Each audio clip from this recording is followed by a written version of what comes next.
komunikasi yang proses penyampaiannya, pesannya tersampaikan dengan baik sesuai dengan tujuan. Baik Bu, saya ingin meminta persetujuan kepada Ibu terkait rencana kita untuk mengganti supplier tomat pada industri pangan kita. Karena supplier tomat yang dulu sekarang sering terlambat mengirimkannya dan juga kualitas mereka mulai menurun sehingga bermasalah. Oleh karena itu, di sini saya sudah menyiapkan beberapa list untuk supplier tomat yang baru. Untuk itu, saya ingin meminta persetujuan kepada Ibu. Baik, saya cek dulu ya listnya.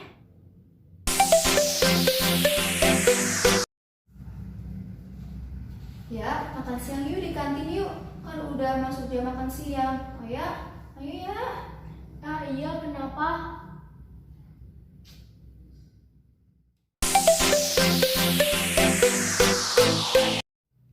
Hambatan komunikasi adalah segala sesuatu yang dapat menghambat, menghalangi, dan juga mengganggu tercapainya komunikasi yang efektif.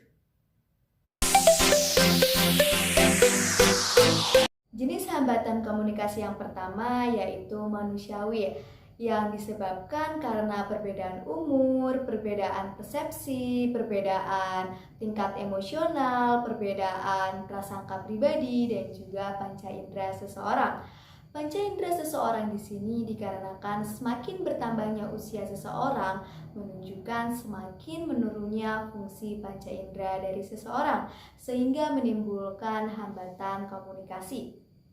Untuk hambatan komunikasi yang kedua yaitu hambatan komunikasi dari segi teknis yang meliputi keterbatasan fasilitas dan juga peralatan komunikasi yang disebabkan karena kurangnya persiapan, kemudian kurangnya informasi dan penjelasan, dan juga mungkin karena koneksi atau jaringan yang jelek.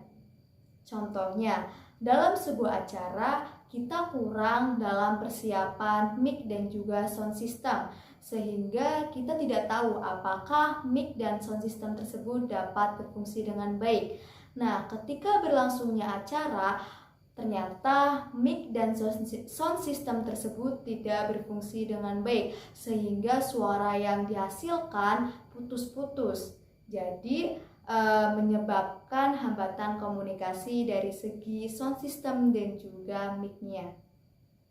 Untuk hambatan komunikasi yang ketiga yaitu hambatan komunikasi semantik. Semantik di sini dalam artian studi atas pengertian yang diungkapkan lewat bahasa, yang disebabkan karena pemilihan kata yang kurang tepat sehingga menimbulkan kekeliruan dalam penafsiran. Nah, untuk contohnya kita berkomunikasi menggunakan bahasa daerah yang mana lawan bicara kita tidak mengerti arti dari bahasa daerah yang kita gunakan. Atau misal si A orang Sunda, si B orang Jawa.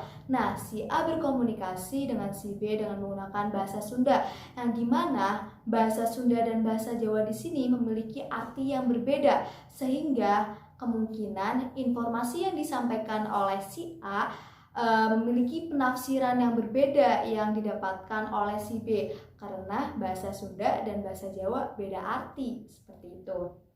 Nah, untuk hambatan komunikasi yang keempat yaitu iklim psikologis organisasi, yang disebabkan karena iklim dari situasi pekerja tersebut. Bisa jadi karena sikap atasannya atau juga situasi dari lingkungan kerja tersebut. Terima kasih. Halo Bu. Iya, ada apa Bu? Besok rapat ya jam 9. Hah, ketupat 9. Besok rapat jam 9. Hah, ketupat 9. Aduh, kayaknya ini sinyalnya jelek Bu. Yaudah saya WA aja ya. Hai ya Bu, baik-baik.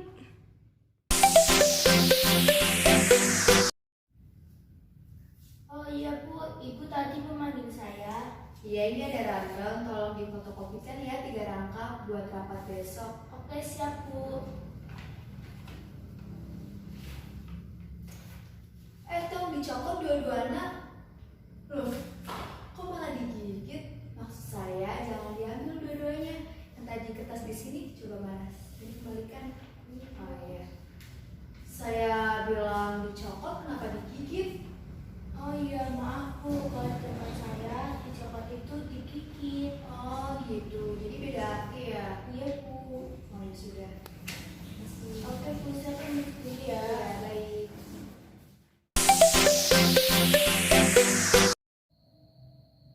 Kepribadian unggul dari pelamar yang diinginkan perusahaan, yang pertama itu berani dalam mengambil keputusan. Karakter seperti ini tidak hanya wajib dimiliki oleh atasan, namun juga wajib dimiliki oleh semua karyawan. Biasanya, orang dengan kepribadian seperti ini mempunyai karakter yang kuat dan juga daya tarik yang besar. Untuk kepribadian unggul yang kedua, yaitu memiliki visi yang jelas. Tipikal orang seperti ini mempunyai potensi untuk memajukan organisasi. Biasanya mereka pandai untuk menyusun strategi dan juga mempunyai sikap yang jelas. Untuk kepribadian unggul yang ketiga, yaitu terorganisir. Orang-orang tipikal seperti ini biasanya mampu menyusun tugas dan waktunya dengan baik. Mereka mempunyai tanggung jawab yang besar untuk mengaplikasikan semua perencanaan yang sudah dibuat. Nah, untuk kepribadian unggul yang keempat yaitu mampu bekerja dalam tim. Perusahaan membutuhkan orang-orang yang mampu bekerja sama, bukan orang-orang yang tampil sendiri-sendiri.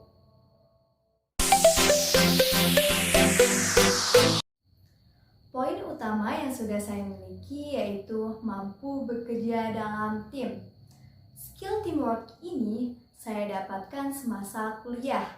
Karena semasa kuliah saya aktif berorganisasi dan juga mengikuti kepanitiaan. Dari situlah saya mulai belajar bagaimana caranya bekerjasama dalam tim yang baik dan sehat.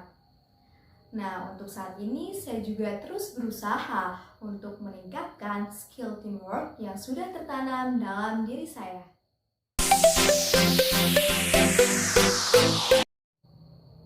Satu poin yang belum saya miliki yaitu terorganisir.